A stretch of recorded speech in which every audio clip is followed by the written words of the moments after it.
Hey, what is up guys? This is Primal Dialga, and I'm going to be coming at you with a top 10 list of things you probably don't know about the Pokemon Mystery Dungeon series. But if you're a hardcore Pokemon fan and you already know everything on this list, please stay tuned for next week's video. After this week, I'll be uploading about twice a week. So without further ado, let's get right into it. Pokemon Red Rescue Team and Pokemon Blue Rescue Team were the only two Mystery Dungeon games released on two separate handheld consoles. This was because of the rise in popularity among Nintendo DS games, but the still immensely popular Game Boy Advance platform. However, Pokemon Red Rescue Team was still the last Pokemon game to be printed on a Game Boy Advance. Number 9. Pokemon Red Rescue Team actually had 5 Pokemon featured in it that hadn't even been released yet. These Pokemon were Bonsly, Lucario, Mime Jr., Weevil, and even Munchlax if you hack. Number 8. Unlike their predecessors who very rarely gave Pokemon genders, Explorers of Darkness, Sky, and Time all gave most of the Pokemon in it genders. This includes Pokemon who are categorized as genderless, including Mesprit. Number 7. In Explorers of Darkness, Time, and Sky, the layers of Dialga and Palkia are based off of the category of Pokemon who live there. That means in the English versions, the temporal Pokemon Dialga reigns at Temporal Tower, and the spatial Pokemon Palkia reigns at Spatial. In the Japanese versions of the game, Palkia resides at Sky Fissure and Dialga resides at Dimension Tower. Number 6.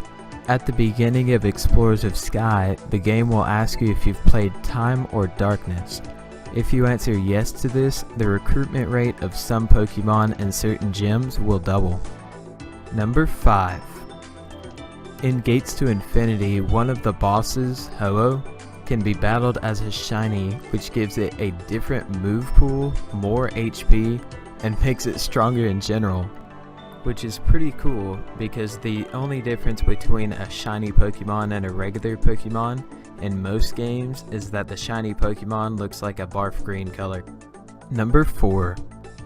Gates to Infinity has the least amount of playable characters for the player and their partner, with a total of 5 options compared to 21 options in Explorers of Sky. The only options for you and your partner in Gates to Infinity are Axew, Snivy, Tepig, Oshawott, and Pikachu. Number 3.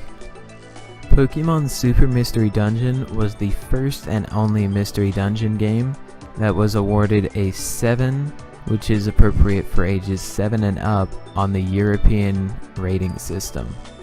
In contrast, every single Mystery Dungeon game has been awarded a 3, which is appropriate for all ages, but this could be linked to Yveltal, the main antagonist, pretty much trying to end all life in the Pokemon world within the game.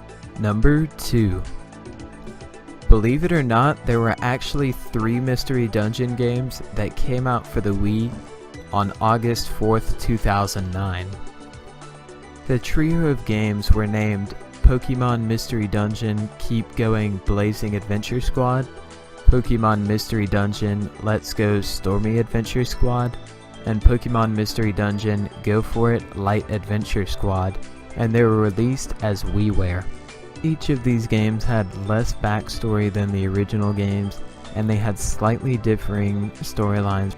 They were only released in Japan, which makes them the only Mystery Dungeon games not released internationally, not released on any physical media, and to be on a home console. Number 1.